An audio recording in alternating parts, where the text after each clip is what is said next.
গ্যাঠানে থুয়া গল্পের শুরুতে আমাদের ওয়েসকে দেখানো হয়েছে যে তার গাড়িতে করে কোথাও থেকে একটা আসছিল। তার চেহারায় আতঙ্কের ছাপ ছিল। তার সাথে সাথে সে বারবার তার গাড়ির পিছনের সিট দেখছিল। সেখানে একটি লাল রঙের বাক্স আছে। আসলে আজ ওয়েসের তার গার্লফ্রেন্ডের সাথে ব্রেকআপ হয়ে গেছিল। এর জন্যই তার মন খুব খারাপ ছিল। কয়েক ঘন্টা ধরে গাড়ি চালানোর পর সে তার গাড়িটি একটি জায়গায় এসে থামায় যেখানে একটি চকলেট মেশিন ছিল।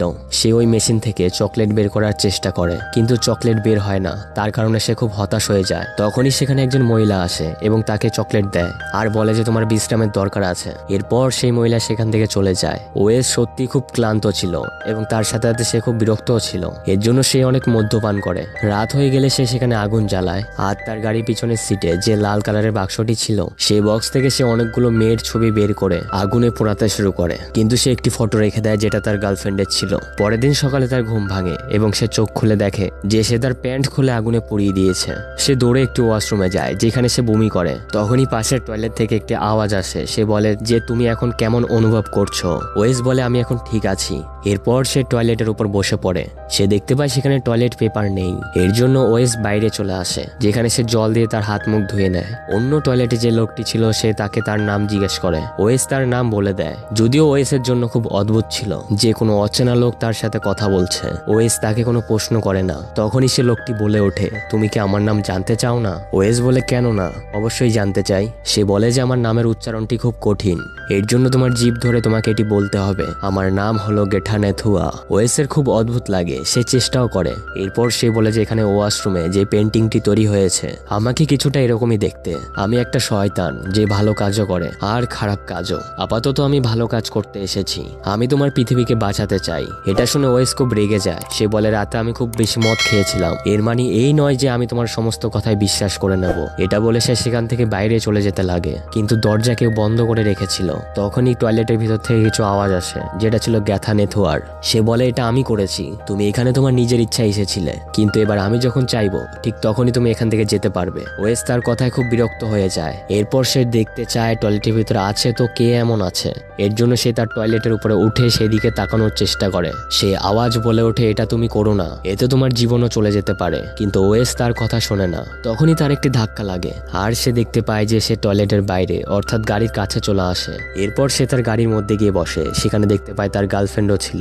সে ওয়েসকে বলে যে তোমাকে ওখান থেকে বাইরে বেরিয়ে আসা উচিত হয়নি। আর তার চোখের মধ্যে থেকে পোকা বেরোতে শুরু করে। আর এর পরের মুহূর্তে সে আবারও গায়েব হয়ে সে ওয়াশরুমের ভিতরে চলে যায় যেখান থেকে সে অদৃশ্য হয়ে এখানে এসেছিল। ওয়েস কিছুই বুঝতে পারে না যে তার সাথে হচ্ছে তো এসব কি হচ্ছে। গ্যাঠানে থোয়ার আওয়াজ বলে ওঠে যে আমি জানি যে তুমি আমাকে বিশ্বাস করো না, এর জন্য আমি চাই যে তুমি জানলা দিয়ে বাইরের দিকে তাকাও। আর যখন ওয়েস বাইরের দিকে তাকায় তখন সেখানে দেখতে পায় অদ্ভুত কিছু জিনিস চারদিকে ছড়িয়ে রয়েছে। গ্যাঠানে থোয়ার আওয়াজ বলে ওঠে যে এটি সম্পূর্ণরূপে এই জায়গাটাকে ঢেকে রাখবে যেন বাইরের কোনো লোকই এই জায়গাটাকে দেখতে না পায়। আর এবার এখানে শুধু আমরা দুজনেই আছি, আমাদের কেউই বিরক্ত করবে না। তখনই ওয়েস নিচ থেকে দেখতে পায় যে ওয়াশরুম অর্থাৎ বাথরুমের মধ্যে চকচকে কিছু একটা জিনিস আছে। সে নিচ দিয়ে দেখার চেষ্টা করে। সে আওয়াজ তার সাথে কথা বলে এবং সে বলে যদি তুমি আমার আসল রূপ দেখে ফেলো তাহলে তোমার মানসিকতা বিস্ফোরিত হয়ে যাবে, তাই এই ভুল কখনো করবে না। ওয়েস এবারে একটা কথা তো বুঝতে পেরে যায় যে এটা কোনো মজা হচ্ছে না আর টয়লেটের ভিতরে যা আছে তা কোনো মানুষ নয়। সে যে কোনো মূল্যে এখান থেকে বাইরে পালিয়ে যেতে চায়। এর জন্য সে গ্যাঠানে থোয়াকে তার কথার মধ্যে ফাঁসিয়ে সেখান থেকে বাইরে বেরিয়ে আসার রাস্তা খুঁজতে থাকে। সে একটি সুড়ঙ্গ দেখতে পায় যেখান থেকে সে আস্তে আস্তে বাইরে বের হতে শুরু করে, কিন্তু সে এটা দেখে অবাক হয়ে যায় যে সে দ্বিতীয়বার সেই টয়লেটের ভিতরে এসে পৌঁছেছে। আর এরপর সে এখানে তার গার্লফ্রেন্ডের কথা মনে করতে শুরু করে দেয়, কিন্তু গ্যাঠানে থোয়া তার সেসব চিন্তা ভাবনা থেকে বের করে তাকে বাস্তবের জগতে নিয়ে আসে। সে বলে যে তোমাকে এখানে ফোকাস করতে হবে। ওয়েসের মাথায় খুব জোরে ব্যথা করতে শুরু করে এবং সে অজ্ঞান হয়ে যায়। কিছুক্ষণ পর তার জ্ঞান ফিরে আসে।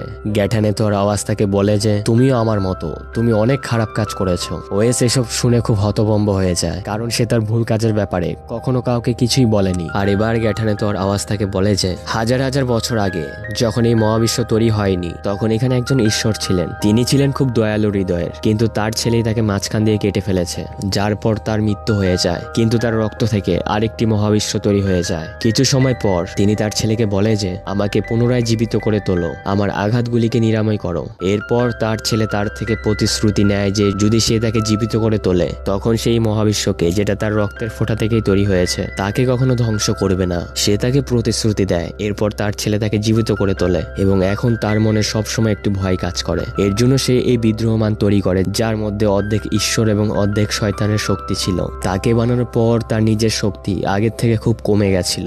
আর যে অ্যান্টিটিকে সে বানিয়েছিল সে আর কেউ না বরং গ্যাথানেথোয়াই ছিল। গ্যাথানেথোয়ার মানুষের প্রতি ভালোবাসা গড়ে ওঠে। তার ভিতরে যে ঈশ্বর ছিল, অর্থাৎ তার ভিতরে যে ভালো দিকটা ছিল, সে তার উপর বিরাজ করেছিল এবং সে তার জন্য মানুষদের বাঁচাতে চায়, তাদের ধ্বংস করতে চায় না। যদিও গ্যাথানেথোয়াকে এর জন্য বানিয়েছিল যেন সে সম্পূর্ণ মানব জাতিকে, এই সমগ্র সৃষ্টিকে ধ্বংস করতে পারে। আর সে আস্তে আস্তে এবার একটি ফর্মে আসতে শুরু করে, অর্থাৎ তার শরীর গঠন হতে শুরু করে। আর এবার যদি সে সম্পূর্ণভাবে কোনো রূপে চলে আসে তাহলে সম্পূর্ণ মানব জাতিকে ধ্বংস করে দেবে। তখনই ওয়েস বাইরে থেকে কিছু শব্দ শুনতে পায়। আসলে বাইরে একজন লোক ছিল যে ওয়েসের গাড়িটিকে ভালো করে দেখছিল। ওয়েস জোরে জোরে চিৎকার করে তাকে ডাকতে থাকে, কিন্তু সে তার কোনো আওয়াজই শুনতে পায় না, কারণ তার কানের মধ্যে ইয়ারফোন ছিল।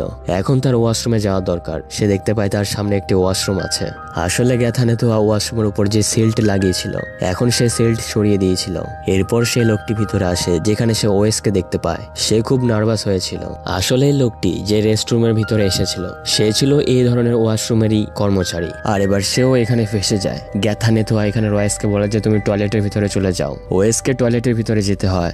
এরপর গ্যাথানেথোয়া ওই কর্মচারীর সামনে চলে আসে, যার পর তার মৃত্যু হয়ে যায়। এবং এখন ওয়েস খুব ভয় পাচ্ছিল। সে বলে যে আমাকে কি করতে হবে। গ্যাথানেথোয়ার আওয়াজ তাকে বলে যে আমাকে তোমার লিভারের অর্ধেক অংশ দিতে হবে, আর যদি তুমি এমনটা করো তাহলে আমি কখনো শারীরিক গঠনে ফিরে আসবো না, যার পর আমি মানবতা ধ্বংস করতে পারবো না, যেটা আমি চাই। ওয়েস স্পষ্টভাবে বারণ করে দেয়, কারণ সে যদি এটা করে তাহলে সে মারা যাবে। গ্যাথানেথোয়ার আওয়াজ তাকে বলে যে এটা এক ধরনের রিচার্জ। ওয়েস বলে যে পৃথিবী খুব নোংরা। ছোটবেলা আমার বাবা আমার মাকে খুব মারধর করতো, আমি অনেক দুঃখ দেখেছি, আর এমন পৃথিবীকে আমি কখনো বাঁচাতে চাই না যে সব সময় আমাকে দুঃখ দিয়েছে।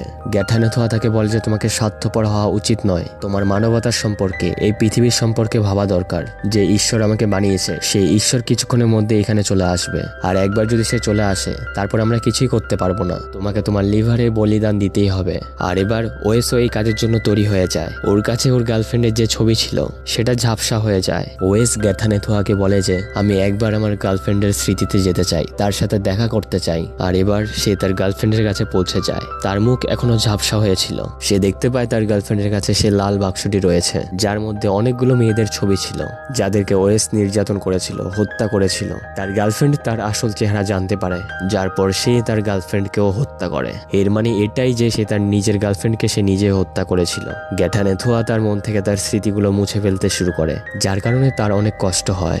গ্যাথানেথোয়া তাকে বলে যে এবার আমাদের কাছে বেশি সময় নেই। এখানে দেয়াল ভাঙতে শুরু করে, অর্থাৎ যে ঈশ্বর গ্যাথানেথোয়াকে বানিয়েছিল আর কিছুক্ষণের মধ্যেই সে এখানে আসতে চলেছে।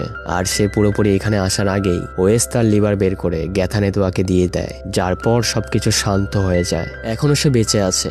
সে আস্তে আস্তে বাইরে বেরিয়ে আসে। সে দেখতে পায় গ্যাথানেথোয়ার একটি রূপ আছে, সে একটি আকারে পরিণত হয়েছে। প্রথমবার সে গ্যাথানেথোয়াকে দেখতে পায় আর সবকিছু শান্ত হয়ে যায়। ওয়েস দরজা খোলে আর তখনই সে গ্যাথানেথোয়ার আওয়াজ শুনতে পায়। সে বলে সবকিছু এখন ঠিক হয়ে গেছে। ওয়েস তাকে বলে যে এবার পৃথিবী আমাকে হিরো মনে করবে। সে বলে যে না, তুমিও আমার মতোই একজন শয়তান। তুমি অনেক নিষ্পাপ মেয়েকে হত্যা করেছো যাদের কোনো দোষই ছিল না, আর এরকম মানুষদের পৃথিবী কখনো মনে রাখে না। এ ধরনের মানুষ কখনো হিরো হতে পারে না। কিছুক্ষণ পরে ওয়েসেরও মৃত্যু হয়ে যায়। তার হাতে সে টেডি বিয়ারটি ছিল যেটা তার গার্লফ্রেন্ড তাকে দিয়েছিল। এর মানে যে খারাপ, তার সময় সবসময় খারাপ ভাবেই শেষ হয়। যদিও সে একটি ভালো কাজ করেছিল, কিন্তু তার একটি ভালো কাজের জন্য তার সম্পূর্ণ জীবনের পাপগুলোকে কখনো ক্ষমা করা সম্ভব না। এর সাথেই এই সিনেমার গল্পটি এখানেই শেষ হয়ে যায়। আশা করছি গল্পটি তোমাদের ভালো লেগেছে।